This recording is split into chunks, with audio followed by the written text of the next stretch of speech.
జంట ఓడలో ప్రయాణిస్తున్నారు. ఉన్నట్టుండి ఓడ మునిగిపోతుంది. అందరూ లైఫ్ బోట్లోకి వెళ్తున్నారు. ఆ లైఫ్ బోట్లో ఇంకా ఒక్కరికే స్థానం ఉంది. జంట మాత్రమే ఇంకా ఓడలో మిగిలింది. భార్య భర్త ఎవరో ఒక్కరే లైఫ్ బోట్లోకి వెళ్ళగలరు. ఇద్దరు ఆలోచిస్తున్నారు. ఉన్నట్టుండి భర్త భార్యను మునిగిపోతున్న ఓడలోనే ఉంచేసి తాను మాత్రం లైఫ్ బోట్లోకి దూకేశాడు. వెనక నుంచి భార్య అరుస్తూ ఏదో చెప్తుంది.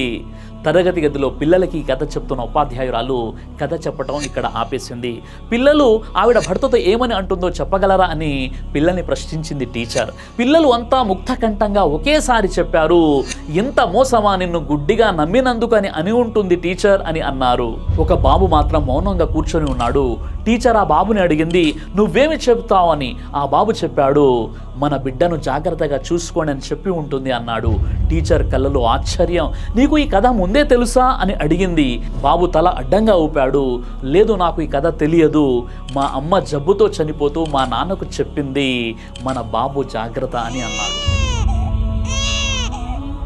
ఈసారి టీచర్ కళ్ళలో నీళ్లు తిరిగాయి. ఈ కథలో భార్య కూడా ఇదే చెప్పింది. నీ సమాధానం సరైనదని చెప్పింది టీచర్.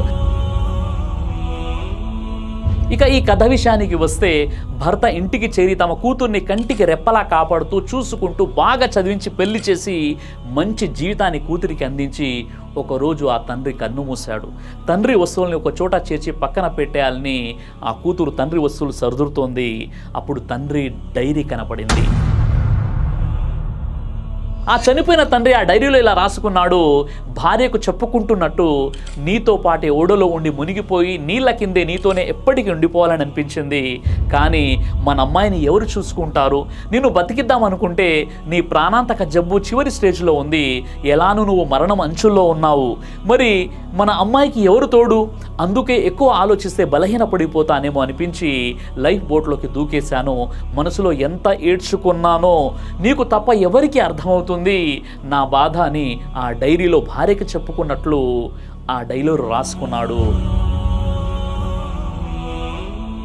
కాబట్టి పైపైన ఏదో చూసి ఎప్పుడు ఎదుటి మనిషిని నిర్ణయించకూడదు. ఎవరు ఏంటి అవనికి తెలియని లోతులు చాలా ఉండొచ్చు వారి జీవితాల్లో. ఎప్పుడు తొందరపడి ఏ మనిషిని నిందించకూడదు, అనుమానించకూడదు, అవమానించకూడదు. నాణానికి ఎప్పుడు కూడా రెండు వైపులా రెండు వేరువేరు స్టోరీలు ఉంటాయి. కానీ ఒకవైపు చూసి మనం డిసైడ్ అయిపోతున్నాం, ఎదుటి వ్యక్తిని జడ్జ్ చేసేస్తున్నాం, నువ్వింతే అని అతన్ని బ్లేమ్ చేసే ప్రయత్నం చేస్తున్నాం. ఆ తర్వాత చేసినటువంటి తప్పును తెలుసుకొని ఎంత కుంచిపోయినా జరిగిపోయినటువంటి నష్టాన్ని, మనం ఇతరులకు చెప్పినటువంటి దుష్ప్రచారాన్ని మాత్రం ఎప్పుడూ మనము ఆపలేము. కాబట్టి తొందరపడి నిర్ణయాలు తీసుకోకండి. మీకు ఏదైనా ఒక విషయం అర్థం కానప్పుడు మౌనంగా ఉండండి, అంతే తప్ప ఒక వ్యక్తిని మీరు ఒకవైపే చూసి జడ్జ్ చేసే ప్రయత్నం ఎప్పుడు కూడా చేయకండి. జై హింద్. దైవ ప్రవక్త ముహమ్మద్ సల్లల్లాహు అలైహి వసల్లం వారు తెలియజేశారు, కడుపుకు సంబంధించినటువంటి అన్ని రకాల వ్యాధులకు అద్భుతమైనటువంటి ఔషధం తల్బీనా. ఇది దైవ ప్రవక్త వారి సున్నత్, మంచి ఆహారం, ఇమ్యూనిటీ బూస్టర్, ఇందులో షిఫా ఉంది. ఇది మంచి ఔషధంగా కూడా పనిచేస్తుంది. కాబట్టి పిల్లలు అయినా పెద్దలు అయినా ఎవరైనా దీనిని ఉపయోగించవచ్చు. అలాగే ఖురాన్లో దైవం తెలియజేశాడు, తేనెలో మీకు స్వస్థత ఉంది అని. కాబట్టి స్వచ్ఛమైనటువంటి ఫారెస్ట్ హనీ కోసం మీరు సంప్రదించండి. అలాగే పురుషుల కోసం ప్రత్యేకంగా తయారు చేయబడినటువంటి షాహీ హల్వా, ఇది లైంగిక సమస్యలను దూరం చేసి శృంగార సామర్థ్యాన్ని పెంచుతుంది. మీ దాంపత్య జీవితంలో మంచి అనుభూతినిస్తుంది. ఇందులో ఎలాంటి సైడ్ ఎఫెక్ట్స్ లేవు. ఇది కంప్లీట్గా హెర్బల్ ప్రొడక్ట్స్తో తయారు చేయబడినటువంటిది.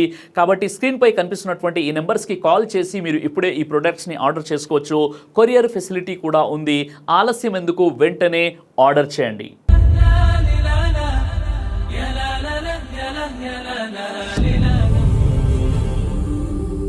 బ్రదర్ సిరాజ్ అని యూట్యూబ్ ఛానల్ని మీరు సబ్స్క్రైబ్ చేసినట్లయితే ఇన్షాల్లా దేవచిత్తం అయితే మీకు వీడియోస్ వస్తుంటాయి. అదేవిధంగా బ్రదర్ సిరాజ్ అనేటటువంటి ఫేస్బుక్ని కూడా లైక్ చేయడం వల్ల మీకు వీడియోస్ వస్తుంటాయి.